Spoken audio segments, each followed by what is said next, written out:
Have you ever wondered what a guy really struggles with? Today we will discuss these topics in a reading from Dave Barry's book. A complete guide to guys. Please enjoy while we discuss the following guy issues. The hardware store problem and the public restroom problem. One of the biggest problems that guys have is that a lot of people, and here I am referring to women, think that guys don't have any problems. What problems can guys have? Women are always saying, just out of earshot. Guys don't worry about relationships. They don't care whether the windows have any kind of window treatments. They can't see dirt or get pregnant. They're supposed to have facial hair. They can wear basically the same outfit for their entire lives. To work, dinner, church, the theater, parties, weddings, bar mitzvahs. And then they can be buried in it. All their socks are the same color. They can pee standing up. Yes, to members of certain other genders, the life of the guy looks pretty ideal. But beneath the placid surface of the average guy, there is raging inner turmoil and pain.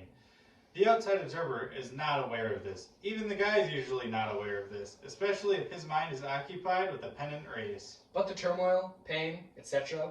are there nonetheless, because the guy must constantly deal with certain kinds of problems that only guys face.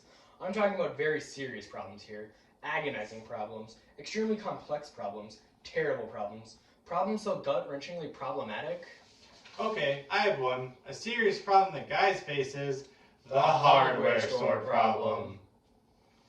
Picture yourself in this situation. You're a guy and you've just walked into a hardware store and you're holding some kind of broken thing. This thing might be a bearing. You're not sure though. It could also be a sprocket, a gasket, or even a bolt. You just don't know. You've never really known what any of these things are, except that they're found inside various mechanical objects that guys are supposed to understand automatically, as though mechanical aptitude were a growth stage in male puberty. But this never happened to you. This is your dirty little guy secret. You have no clue as to how mechanical things work. The last mechanical thing that you ever did was in woodshop, when during a 4-month attempt to make a bookshelf, you successfully nailed your shirt to a board. When you look at something mechanical, such as the internal workings of an automobile, or an appliance, or an airplane, or a toilet, all you see is a mass of random, dirty items, which you can only identify as parts. And they all look like the same part. As far as you can tell, all mechanical devices are basically the same inside. You secretly believe that with only one minor modification, a Toyota could produce ice cubes, and a commode could play compact discs, and an ammonia freezer could cruise at an altitude of 37,000 feet. But, of course, you'd never tell anybody that. You feel this way because you, Like most guys, believe that all the other guys really understand how mechanical things work. And the hell of it, some of them actually do. These are the guys, usually named Steve, whom are forced to summon to your house when you suspect that you might have a serious mechanical problem. Usually you try to ignore mechanical problems. Usually, in fact, you deny that they even exist, because you don't want to confront the fact that you are incapable of fixing anything. But some household mechanical problems simply cannot be ignored.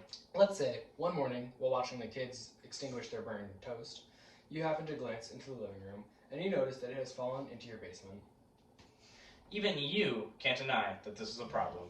To maintain your masculine dignity, you pretend that you're actually capable of dealing with this situation. Okay, I'll need some duct tape.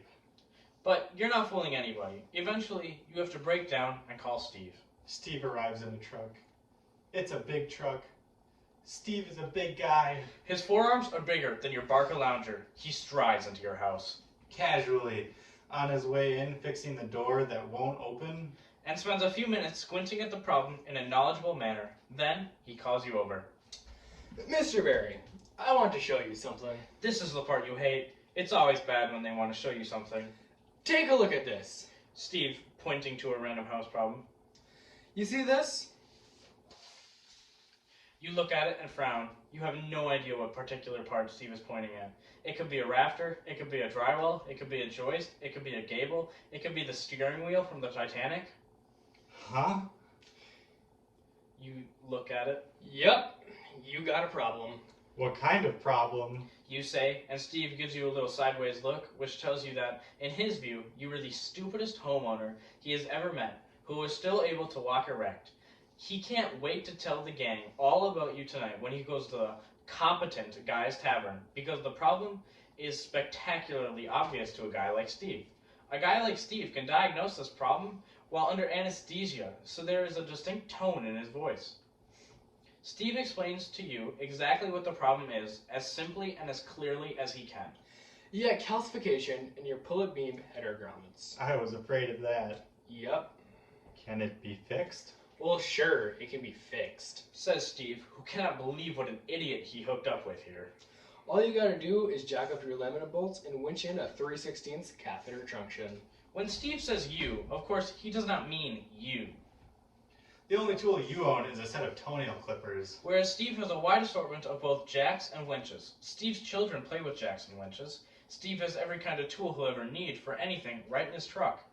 If the world economy ever collapses and mankind regresses to a primitive state, guys like Steve will be living in the sturdy, safe shelters that they built with their own hands, eating food that they grew or caught. So Steve, sweating the sweat of honest labor, starts jacking and winching your house, and you go off to begin your workday. Eventually, Steve fixes your house and you write him a large check, and he heads off to his next job. And the pain you feel at that moment is something that no woman could ever understand. The public restroom problem.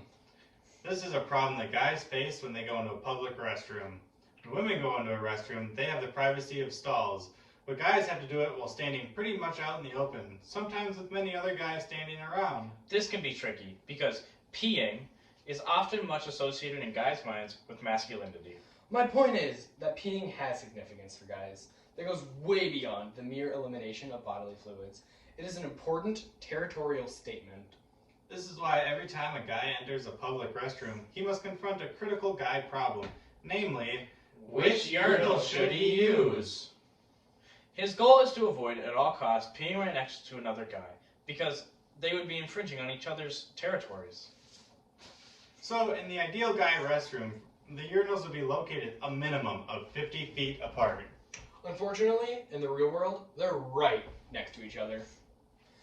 Which means the guy often must take split-second strategic urinal decisions to illustrate this process. Let's imagine a public restroom in an airport. Let's assume the restroom has a row of 5 urinals. Let's further assume that nobody is in the room when guy A walks in. He is almost always going to choose one of the N urinals, either number 1 or number 5, because he knows this will put him as far as possible from the next guy who comes along. Let's say guy A chooses urinal number 5. When guy B walks in, he will always take number 1. He will never, ever, in a billion years, take number 4. To do such a thing would cause guy A to become too alarmed to the point where he might zip up his fly so fast that he risks wetting his pants and possibly even injuring his manhood rather than remain there. But guy B will always take the far urinal. He may be a decent, secure, open-minded, non-judgmental person, but he, nevertheless, would rather poke both of his eyeballs out than have guy A think that he is a weirdo. So he will go to the other end. If the line of urinals were a mile long, guy B might very well choose to hike the entire distance, even if this meant he would miss his plane. When guy C comes in, he will clearly choose urinal number 3. He is not crazy about it, but he still has 1 urinal buffer on each side. But now in comes guy D.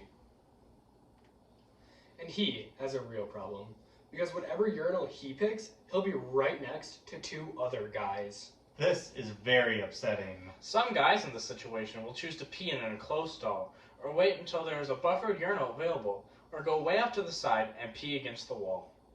If guy D does go to one of the available urinals, say number 2, he and guys B and C will be standing rigid, staring intently straight ahead as though the wall tiles were inscribed with a secret formula for turning grape nuts into platinum. Death before eye contact. And that is the motto of the guy at the public urinal.